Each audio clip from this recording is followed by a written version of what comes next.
ጤና ይስጥልን ተመልካቾች፣ ከአማራ ሚዲያ ኮርፖሬሽን አዲስ አበባ ስቱዲዮ ዘገባዎችን ይዘን ቀርበናል። ረህመት አደም ነኝ፣ አብራችሁን ሁኑ። ዓለም አቀፉ የኢንተርፕረነርሺፕ ሳምንት የኢትዮጵያ የስራ ፈጠራ አቅሞችን ከዓለም አቀፍ የኢንቨስትመንት ሰንሰለቶች ጋር እያስተሳሰረ መሆኑን የኢትዮጵያ ኢንተርፕረነርሺፕ ልማት ኢንስቲትዩት ገለጸ። ዝግጅቱ ኢትዮጵያ በዓለም አቀፍ ኢንቨስትመንት እይታዋን የሚያሳድግላት መሆኑን ተገልጿል። አንዱ ዓለም መናን ዝርዝር አለው። ዓለም አቀፉ የኢንተርፕረነርሺፕ ሳምንት በኢትዮጵያ አዘጋጅነት በአዲስ አበባ እየተከናወነ ይገኛል። ይህ የኢንተርፕረነርሺፕ ሳምንት ለመሆኑ ለኢትዮጵያ ምን ያስገኝላታል? ኢንተርፕረነርሺፕ ሁኔታን ወይም የኢንተርፕረነርሺፕ ኢንቫይሮንመንትን በኢትዮጵያ ለመገንባትስ ምን እድሎች ይፈጥራሉ? ከኢትዮጵያ ኢንተርፕረነርሺፕ ኢንስቲትዩት ምክትል ዋና ዳይሬክተር አቶ ቦሩ ሸና ጋር ቆይታ አደርጋለሁ። አብራችሁን ቆዩ። አመሰግናለሁ አቶ ቦሩ። የኢትዮጵያ ኢንተርፕረነርሺፕ የዓለም አቀፍ የኢንተርፕረነርሺፕ ሳምንትን እያከናወናችሁ ትገኛላችሁና ኢትዮጵያ ይህን እድል እንዴት ማግኘት ቻለች? ኢትዮጵያ ውስጥ የኢንተርፕረነርሺፕ ባህሪና የስራ ፈጣሪነት ባህሪ ማደግ የሚፈልጉ የስነ ምህዳሩ ተዋናያን ተረባርበው ድምጻችንን እናሰማ ብሎ አንድ ላይ መሆን ስለፈለጉ እድል መገኘት ተቻለ። የኢትዮጵያን እሳቤ በመቅረጽ በኩል ምን ሚና ይኖረዋል? ይህ ሳምንት በርካታ አንተርፕረነሮችን የሚያበረታቱ ኢኖቬተሮች እንዲፈጠሩ፣ አዳዲስ ፖሊሲ ሀሳቦች እንዲፈልቁ፣ እንደሁም ደግሞ ሀሳባቸው ተንጠልጥሎ የነበረው የአክሰስ ቱ ፋይናንስ ችግር የነበረባቸው ሰዎች ትንሽም ሲሆን ይብዛም የአክሰስ ቱ ፋይናንስ ኦፖርቹኒቲ የሚያገኙት የምክር አገልግሎትና ከሌሎች ጋር ተገናኝቶ ሀሳባቸውን መሬት ማውረጃ ሂደት ውስጥ እንዲገቡ ማስቻያ ነው ማለት ነው። ስለዚህ የኢትዮጵያ ስታርታፖች ምልከታ ውስጥ እንዲገቡ እድል ይሰጣችኋል ማለት ነው። ስታርታፕ ብቻ ሳይሆን ስነ ምህዳሩ ራሱ ኢትዮጵያ እንደ ሀገር ስለ ኢንተርፕረነርሺፕ፣ ስለ ኢኖቬሽን፣ ስታርታፕ ማበረታታት ላይ ምን ላይ ነው ያለችው የሚለውን ያሳያል። ይሄ ከገጠር ጀምሮ ዛሬ ያያችሁ የመንግስት ከፍተኛ ባለስልጣናቶች ኢንተርፕረነርሺፕ፣ ኢኖቬሽን፣ ስታርታፕ ማበረታታት አለብን ተብሎ ስፔሶች እየተገነቡ ነው ያለው። ፖሊሲ እየወጣ ነው ያለው። ህግ እየወጣ ነው ያለው። ይሄን ለዓለም መናገር ማለት ምን ማለት ነው? ማሳየት ማለት ምን ማለት ነው? ኢትዮጵያ ውስጥ መጥቶ ኢንቨስት ማድረግ ይቻላል። ስለዚህ ግሎባል ቪዚቢሊቲ ኦፍ ኢትዮጵያን ኢኮሲስተም የኢትዮጵያ ኢኮሲስተም በዓለም አቀፍ ማፕ ላይ ማስቀመጫ አንዱ ቱል ነው ማለት ነው። የኢትዮጵያን የኢንተርፕረነርሺፕ እሳቤ ባህልን ይሄ እናንተ ተቋም ከመጣ በኋላ በምን ሁኔታ ቀርጸነዋል ብለው ያስባሉ? በፊት ግለሰቦች ጋር ሄደን ስልጠና እየሰጠን ንግድ ማማከር አገልግሎት ላይ በጣም ስንጠምር ነበር። ከዛ መልስ ምንድነው ያደረግነው? the whole system thinking approach አጠቃላይ ስነ ምህዳሩን እንዴት ሙቭ እናድርገው የሚል አፕሮች ነው ያመጣነው። አንደኛ ማይንድ ሴት አስተሳሰብ፣ ባህሪ እና ብቃት ያላቸውን ሰዎች መፍጠር ነው። አንደኛ የተቀየሩ ግለሰቦች አንድ ላይ መጡና ወደ ተቋም እንወስዳለን። ተቋማቸውን የግል ተቋም ይሆናል፣ የመንግስት የኮርፖሬት ሊሆን ይችላል። ተቋማቸውን አንተርፕረነሪያል እና ኢኖቬቲቭ ኦርጋናይዜሽን ካደረጉ የተቋሙን ባህል ራሱ በኢንተርፕረነርሺፕ ሂሳብ እንዲመራ ማስቻል። እነዛ ተቋማቶች ደግሞ አንድ ላይ ሲሰባሰቡ ምን ይፈጥራሉ? ኢኮሲስተም ኦፍ ምህዳር ይፈጥራሉ። እዛነ ነው ኢንተርፕረነሪያል ስቴት የሚባለው የምትፈጠረው። ዓለም በኢንተርፕረነርሺፕ ተቀይራለች ካል ኢትዮጵያ ይህን ሳምንት ስታከብር ሌሎች እንግዶችን እዚህ ከአዲስ አበባ ከመጣን ምን ኤክስፒሪየንሶችን ሼር አደረገ? የኢትዮጵያን ፕሮዳክት የአፍሪካ ማርኬት ላይ መሸጥ የሚችሉ ስታርታፖች ማፍራት የምንፈልግ ከሆነ ግሎባል ፓርትነርሺፕ እንደዚህ ዛሬ የምታዩት አይነት እንቅስቃሴ ሚክስ ያለው እንትን ይፈልጋል። ኢትዮጵያ ከዚህ ትጠቀማለች ማለት ነው። የግሎባል ፓርትነርሺፕ እያሰፋን ከሄድን የኢትዮጵያ ኢኮሲስተም ከግሎባል ቫልዩ ቼን ጋር የማስተሳሰርና ኢትዮጵያ ከግሎባል ኢኮሲስተም ውስጥ የምትጠቀመውን ድርሻ እንድታገኝ እናደርጋለን። በጣም አመሰግናለሁ። የኢትዮጵያ ኢንተርፕረነርሺፕ ልማት ኢንስቲትዩት ምክትል ዋና ዳይሬክተር አቶ ቦሩ ሸና ለሰጡኝ ጊዜ እኔም አመሰግናለሁ። ታንክ ዩ። በተለይ ኢትዮጵያ በዚህ የኢንተርፕረነርሺፕ ዓለም አቀፍ ሳምንት ውስጥ ከሁኔታዎችና ምህዳር መማር ባለፈ ወደፊት ሊፈጠሩ የሚችሉ የኢንተርፕረነርሺፕ ወጣቶችን የማነቃቃት ሁነትን ይፈጠርበታል ተብሎ ይታመናል። የጤና መድህን እድሳትና የአዳዲስ አባላት ምዝገባን በሁሉም አካባቢዎች ለማስጀመር እየሰራ መሆኑን የኢትዮጵያ ጤና መድህን አገልግሎት ገለጸ። የጤና መድህን አገልግሎት ምዝገባ ሀገራዊ ንቅናቄ ከህዳር እስከ ጥር በመላ ሀገሪቱ የሚካሄድ መሆኑን የኢትዮጵያ ጤና መድህን አገልግሎት ዋና ዳይሬክተር ተስፋዬ ወርቁ ለመገናኛ ብዙሃን በሰጡት ጋዜጣዊ መግለጫ ገልጸዋል። አየለ ዝርዝሩን ያቀርበዋል። የኢትዮጵያ ጤና መድህን አገልግሎት አቅመ ደካሞችና ችግረኞችን ለመርዳትና የሕክምና አገልግሎት እንዲያገኙ በ2003 ዓ.ም የተቋቋመ ተቋም ነው። ተቋሙ ባለፉት ዓመታት ለበርካታ ዜጎች የሕክምና አገልግሎት እንዲያገኙ በማድረግ ህብረተሰቡን ተጠቃሚ እንዲሆኑ በርካታ ስራዎች መስራታቸውን በመግለጫው አስረድተዋል። የኢትዮጵያ ጤና መድህን አገልግሎት ዋና ዳይሬክተር አቶ ተስፋዬ ወርቁ እንደገለጹት የ2018 የአባላት ምዝገባ እድሳትና የመዋጮ አሰባሰብ ስርዓት በመላ ሀገሪቱ ከህዳር እስከ ጥር እንደሚካሄድ ዋና ዳይሬክተሩ ተናግረዋል። ባለፉት 3 ዓመታት 2014 አዋጁ ከጸደቀ በኋላ የጤና መድህን ስርዓቱን በበላይነት የመምራት የማስተባበር እንዲሁም የማስፈጸም ዓላማ ባለው መልኩ እየሰራ መሆኑ ይታወቃል። በዚህኛው ዓመትም የተሻለ ውጤት እንዲመጣና ህዝቡ አውቆ በየደረጃው በሚደረጉ ቅስቀሳዎች የማሰባሰብ የማስተባበር ስራዎች በእኛ ቅርንጫፎች የማስተባበሪያ ጽህፈት ቤቶች እና ክላስተሮችም አማካይነት ሁሉም አካላት የመንግስት መዋቅር አካላትም አብሮ ተሳትፎበት የሚሰራ ትልቅ ስራ ነው።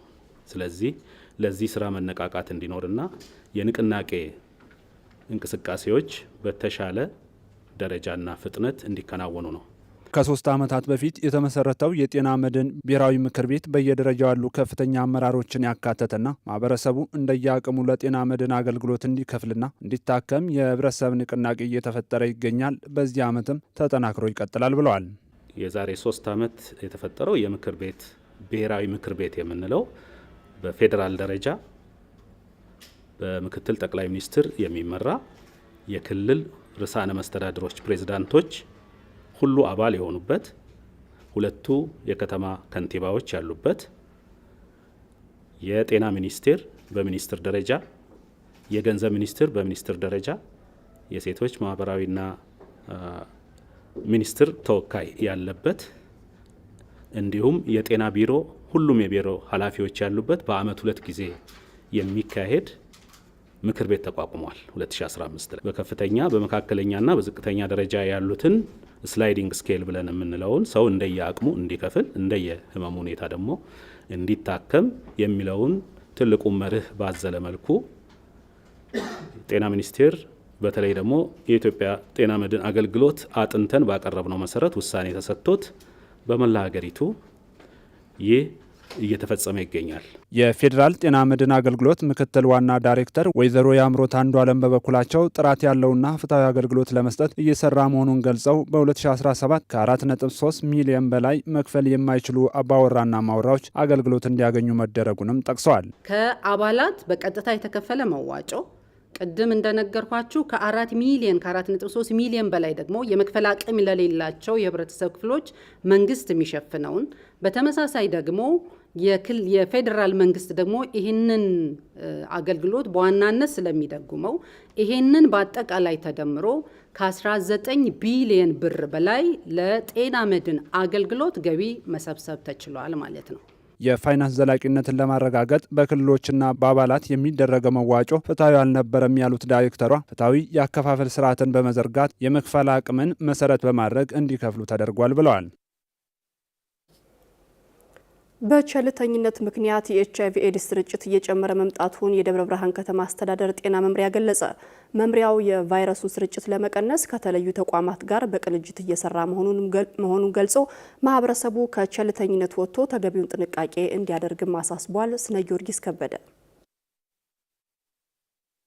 እንደ ዓለም ጤና ድርጅት የ2024 መረጃ መሰረት ከአጠቃላይ የዓለማችን ህዝብ ቁጥር ውስጥ 40.8 ሚሊዮን የሚሆኑት በኤችአይቪ ኤድስ ቫይረስ ተጠቂ እንደሆኑ መረጃው ያመለክታል። ከዚህ 40.8 ሚሊዮን ህዝብ ውስጥ ደግሞ 20.8 ሚሊዮኑ የሚገኙት በምስራቅና ደቡብ አፍሪካ ቀጠና ውስጥ እንደሆነ እንዲሁም ደግሞ 1.3 ሚሊዮን የሚሆኑ አዲስ ኤችአይቪ ኤድስ ቫይረስ ተጠቂዎች በየዓመቱ እንደሚኖሩ የዓለም ጤና ድርጅት በቅርቡ ያወጣው መረጃ ያመለክታል። ወደ ሀገራችን ኢትዮጵያ ስንመጣ ይህ ስርጭት ከክልል ክልሎችና ከከተማና ገጠር የተለያየ ቢሆንም በአጠቃላይ በ0.87 ከ100% የሚሆን ስርጭት እንዳለ መረጃዎች ያመለክታሉ። እንደ ደብረ ብርሃን ከተማ የኤችአይቪ ስርጭት ምን ይመስላል የሚለውን መነሻ ለመውሰድ ያህል በአሁን ባሳለፍነው 2018 አሁን እስካለንበት እስከ ጥቅምት 30 ድረስ 10085 ሰዎችን ለማስመርመር ሞክረናል ማለት ነው። ከዚህ ውስጥ 103 የሚሆኑ ቫይረሱ በደማቸው በአዲስ የተገኙበት ሁኔታ እንዳለ ለማየት ያስችለናል ማለት ነው። የስርጭት ምጣኔውን ስንመለከት 1% አለፍ ብሏል ማለት ነው። ይሄ ማለት ማንኛውም በሽታ ከ1% በላይ ከሆነ ኤፒዴሚክ ነው ወይም ደግሞ ወደ ወረርሽኝ እየመጣ ነው ማለት ነው። ማህበረሰቡ ለኤችአይቪ ኤድስ የሚሰጠው ግንዛቤ እጅግ እያነሰ በመሄዱ ብዙ አዳዲስ ኒው ኢንፌክሽን ወይም ደግሞ በኤችአይቪ ኤድስ የመያዝ ችግሮች እየሰፉ ያለበት ሁኔታ እንዳለ መነሻ እንዲሆን ለማድረግ ያህል ነው። ለኤችአይቪ ኤድስ ተጋላጭ ከሆኑ አካባቢዎች ደግሞ አንዱና ቀዳሚው የተፈናቃዮች ካምፕ እንደሆነ ይታወቃል። ስለሆነም በደብረ ብርሃን የተለያዩ የተፈናቃይ ካምፖች ይገኛሉ። ከነዚህ ውስጥ አንዱ ወደ ሆነው ወደ ወይንሸት መጠለያ ካምፕ ተገኝተን በወይንሸት መጠለያ ካምፕ በኤችአይቪ ኤድስ መከላከልና መቆጣጠር ዙሪያ ላይ እየተሰሩ ያሉ ስራዎች ምን ይመስላሉ ስንል በካምፑ የሚገኙ ወጣቶችና ሴቶችን አነጋግረናል። እየተሰራ ያለው ነገር በቂ አይደለም። እንደ ግቢያችን እንደዚህ በፖዚቲቭም ተጠቂ የሆኑ ማህበረሰቦች ስላሉ ለነሱ ለየት ያለ ድጋፍ ቢደረግላቸው በስነ ልቦናም በሱም ተጠቂ እንዳይሆኑ አብዛኛውን ገለልተኝነት እንዳይሰማቸው። ካሁን በፊት የሆነ ድርጅት ነበረ እንደዚህ ኮንዶም ላይ ለወጣቶች ላይ የሚሰራ በቂ አይደለም፣ ያንሳል። ቢያንስ ወጣቶች ላይ ትኩረት ተደርጎ እነሱ ላይ ቢሰራ ብለ ያስባል። በኮንዶም ስርጭት የለም፣ ግንዛቤውን በማስጨበጥ ግን እየሰሩ ነው ያሉት። በካምፑ አስተያየት የሰጡን ወጣቶችና ሴቶችን መነሻ በማድረግ በወይንሸት ካምፕና እንዲሁም በሌሎች በደብረ ብርሃን በሚገኙ የተፈናቃዮች መጠለያ ካምፖች ላይ ኤችአይቪ ኤድስን በመከላከልና በመቆጣጠር ረገድ እየተሰሩ ያሉ ስራዎች ምን ይመስላሉ ስንል የደብረ ብርሃን ከተማ አስተዳደር ጤና መምሪያን ጠይቀናል። በሶስቱም ካምፖች የአቻላቻ ውይይቶች አሉ። የሚነሱ ተግዳሮቶች ወይም ችግሮች ሊኖሩ ይችላሉ።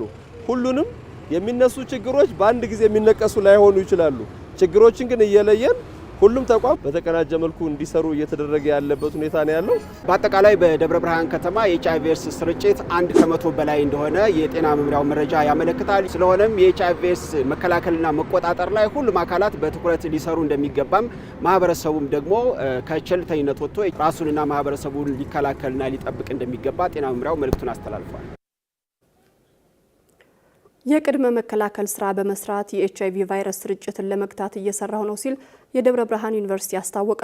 ተማሪዎች የህይወት ክህሎት ስልጠናና የምክር አገልግሎት እንዲያገኙ የሚያስችል ስራ መከናወኑንም ዩኒቨርሲቲው ገልጿል። ብርቱካን ማሞ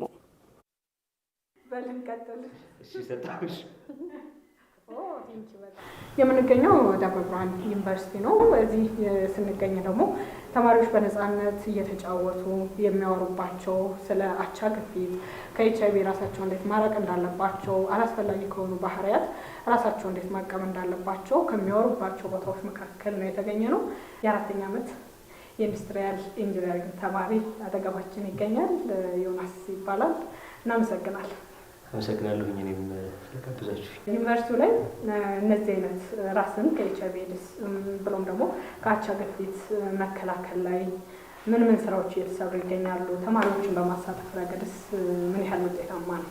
ተማሪዎች ሲመጡ እዚህ በደንብ ነፃነት የሚያገኙበትም ነው እና ከዚህ የመጡ ሰዓት ላይ ምን አይነት አዌርነስ ይሰጣቸዋል የሚለው አንድ ማስፈላጊነቱ እዚህ ከመጡ በኋላ እንደ ተማሪም እንደ ጓደኛም ደግሞ የራሱ የሆነ ሰው አብሮ ቁጭ ብሎ ሲናገር ያለው ስሜት በጣም አክቲቭ ይመስለኛል። አይ ቲንክ ያንንም ሰው ነፃነት እንዲሰጠው ለማድረግ ይመስለኛል እና የምክር አገልግሎቶች፣ ካውንስሊንጎች፣ አዌርነስ መስጠት እንትኖች ፕሮግራሞች የተዘጋጁ ተማሪዎችን እየተጠሩ ለነሱ ደግሞ የተለያዩ ነገሮችን ማድረግ በእነዚህ ነገሮች ውስጥ ተማሪው እንዲቀርብ ወንድም ለወንድም ቅርበት እንዲኖረው ለማድረግ ይመስለኛል። አይ ቲንክ እንደዛ በደንብ እየተሰራ ነው። የኤችአይቪ የቅድመ መከላከል ስራዎች በዩኒቨርሲቲው በትኩረት ይሰጣሉ። በክሊኒኩ ኤችአይቪ ምርመራን ጨምሮ የኮንዶም አቅርቦት እንዲሁም አቻላቻ ውይይቶች የምናደርግባቸው ቦታዎችም አሉ። እነዚህ በሙሉ ኤችአይቪን ቀድመን እንድንጠነቀቅ የሚያደርጉ ናቸው ያለችው የ5ኛ ዓመት የህግ ተማሪዋ ቃል ኪዳን ጸጋይ ናት። ኤችአይቪ ኤድስ ስቲል አለ፣ ከበፊቱ በላይ ፍጥነቱን ጨምሮ ስቲል እየተስፋፋ ያለና በተለይ ደግሞ ወጣቱን እያጠቃ ያለ በሽታ እንደሆነ ባንዘነጋው ነው ምል ሞር ረስተነዋል። እሱንና አዳዲስ ነገሮች ላይ ነው ተጠምደን ያለ ነውና HIV ኤድስ አልጠፋም አለ፣ ይበልጥ እየተሰራጨ ነው ያለ።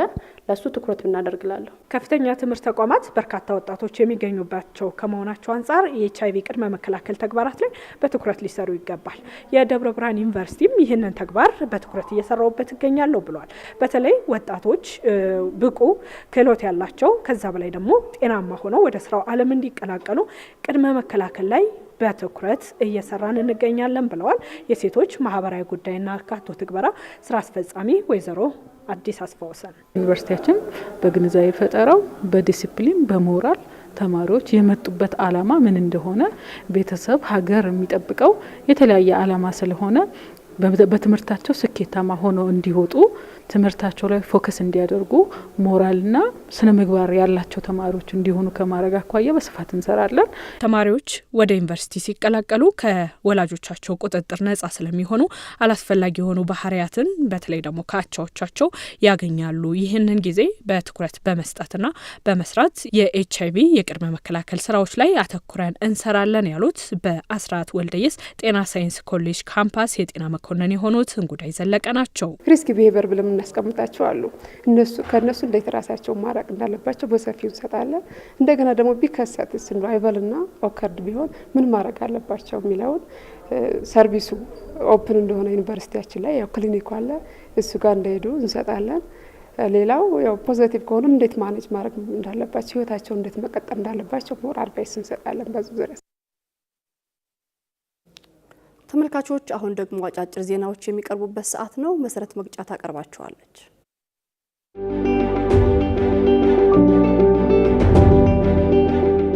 የኢፌዴሪ የሕዝብ ተወካዮች ምክር ቤት የጤና ማህበራዊ ልማት ባህልና ስፖርት ጉዳዮች ቋሚ ኮሚቴ በኢትዮጵያ ምግብና መድኃኒት ባለስልጣን የመስክ ምልከታ እያደረገ ነው። የቋሚ ኮሚቴው ምክትል ሰብሳቢ ዶክተር ታደለ ቡራቃ የምልከታው ዓላማ የኢትዮጵያ ምግብና መድኃኒት ተቆጣጣሪ ባለስልጣን በቁጥጥር ዙሪያ ያሉ ክፍተቶችና ችግሮችን በመለየት የክትትልና የቁጥጥር ስራ ውጤታማ እንዲሆን ለማድረግ መሆኑን ገልጸዋል። የኢትዮጵያ ምግብና መድኃኒት ባለስልጣን ምክትል ዋና ዳይሬክተር አቶ ነጋሽ ስሜ ተቋሙ ዓመታዊ እቅዱን ለሁሉም የስራ ኃላፊዎችና ሰራተኞች ጋር አድርጎ ስለመጀመሩ አንስተው የህብረተሰቡን ጤና ለመጠበቅ በምግብ፣ በመድኃኒት፣ በትንባውና በሕክምና መሳሪያ ጥራትና ውጤታማነትን ለማስጠበቅ እየሰሩ መሆኑን ገልጸዋል። መረጃው የሕዝብ ተወካዮች ምክር ቤት ነው።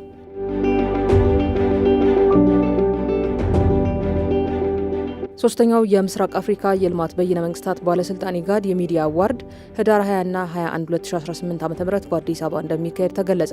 በኢትዮጵያ መንግስትና ኢጋድ ትብብር በተዘጋጀው ሽልማት የአየር ንብረት ለውጥን ለመከላከል በሚደረገው ጥረት የተሻለ የይዘት ስራ የሰሩ የመገናኛ ብዙሃን ሙያተኞች የሚበረከት መሆኑ ተገልጿል።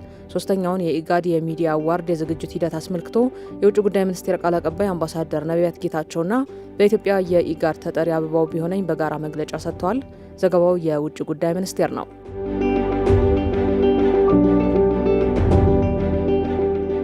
የግብርና ሚኒስትር አዲሱ አረጋ ከሩሲያ ፌዴሬሽን የግብርና ሚኒስትር ዴኤታ ጋር በቁልፍ የግብርና ጉዳዮች ላይ ተወያዩ።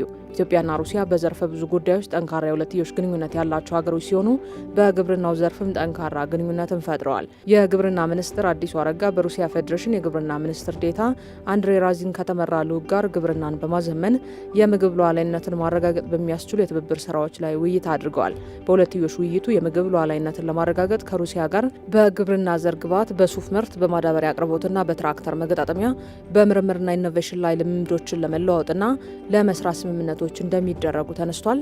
የግብርና ሚኒስቴር መረጃ ነው። ከአማራ ሚዲያ ኮርፖሬሽን አዲስ አበባ ስቱዲዮ ዘገባዎችን አጠናቀቅን። ረህመት አደም አቀረብኩላችሁ። ጥሩ ጊዜ ይሆንላችሁ።